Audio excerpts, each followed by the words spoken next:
Thank you all for coming. We have an announcement with regard to some arrests and more than that, an investigation on human trafficking. And we'll start off by just reminding everybody that coercion to commit sex acts through violence, deceit, fraud, or use of drugs is human trafficking. And that's exactly why we're here today. And with us in the back of the room, which nobody can see up here, are the men and women who put this case together. Our human trafficking unit is with us, our SET teams are with us, our detectives are with us, our MIN unit representation is here. And they all work together to put this case together. So today, we're here to announce the arrest, the initial arrest of two individuals by the name of Hines and Lewis. They were arrested for a variety of charges, which I'll get to in a second. But they were arrested and have been jailed with a bond of $1.8 million each. That's quite significant, as you all know. The more important thing is the rescue so far of 4 victims of human trafficking. And I will tell you that there's a potential of approximately 12 more victims that we're currently looking for. And we'll be asking for some help from you on that.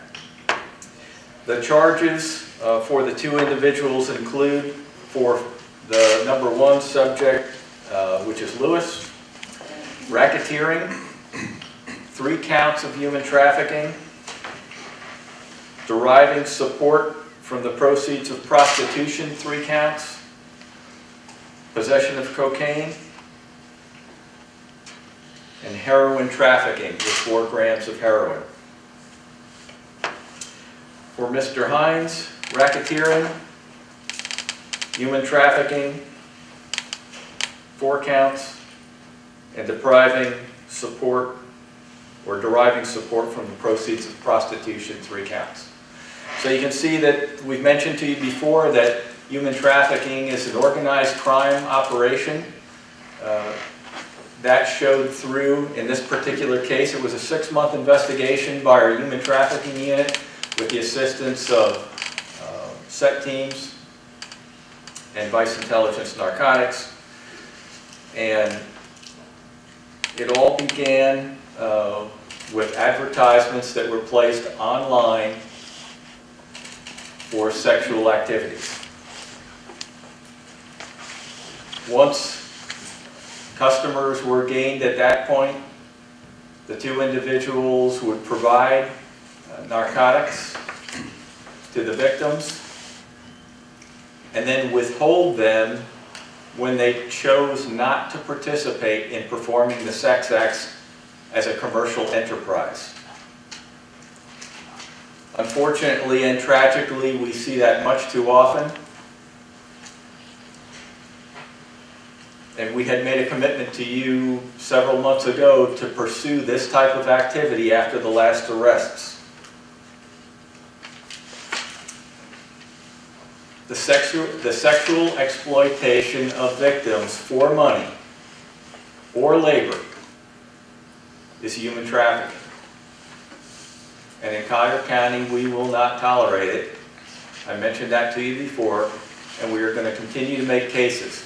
This particular case is ongoing. We're not going to be able to get into too much more discussion than we provided you information today. We can tell you that the arrests were made at Walmart and that the original case was made at 3837 Tollgate Boulevard, where they were engaging in their sexual conduct activities and drug activity. Currently, the victims that we have located are being provided services, and we're not going to get into anything further with regard to that. Some are requiring medical services as well. We are looking for approximately 12 more.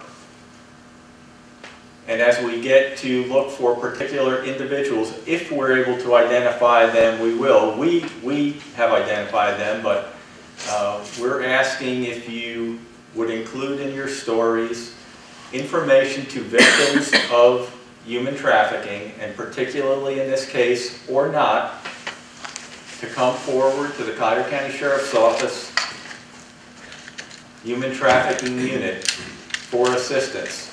So that, number one, we can take you out of the environment that you're in, we can provide you safety, security, and if you need any medical help, we can provide that as well. And we are currently, right now, looking for the other victims and making contact with them, offering each one of the things that I just mentioned to you. Unfortunately, not all victims want to be rescued. And that's why it's extremely important that we're able to convey to them, through our detectives, that we can safeguard them and find them a place to be protected and sheltered. In the furtherance of that, I've got two individuals with us today. Commissioner Georgia Hiller is with us. She has been on the forefront of fighting human trafficking, and as it might be, tomorrow morning she has a proclamation that she will be presenting at the Collier County Commission to work together as a community, as a county, to thwart human trafficking. And Commissioner, thank you for being here. You know, we often think that this type of conduct and activity doesn't occur here. It is occurring throughout the nation, and with significant frequency. And unfortunately, 80% of the victims are women. And that's exactly what we're finding here. In fact, 100% of our victims in this particular case are women. So with the Commissioner's efforts to provide awareness, information, and partnership, and that of your Collier County Sheriff's Office and law enforcement for enforcement, for prevention, and for rescue of victims, we then have our executive director for the shelter that is here, who provides assistance when we need it to shelter victims of human trafficking. So I want to thank you, Linda Overhouse, who's here with us today. We have got to do this as a community. We'll continue the enforcement, but we've got to come to recognize it, to let our investigators know. And that's where we need the public's help. The investigators to make cases, to make rescues, and then to shelter those who need it.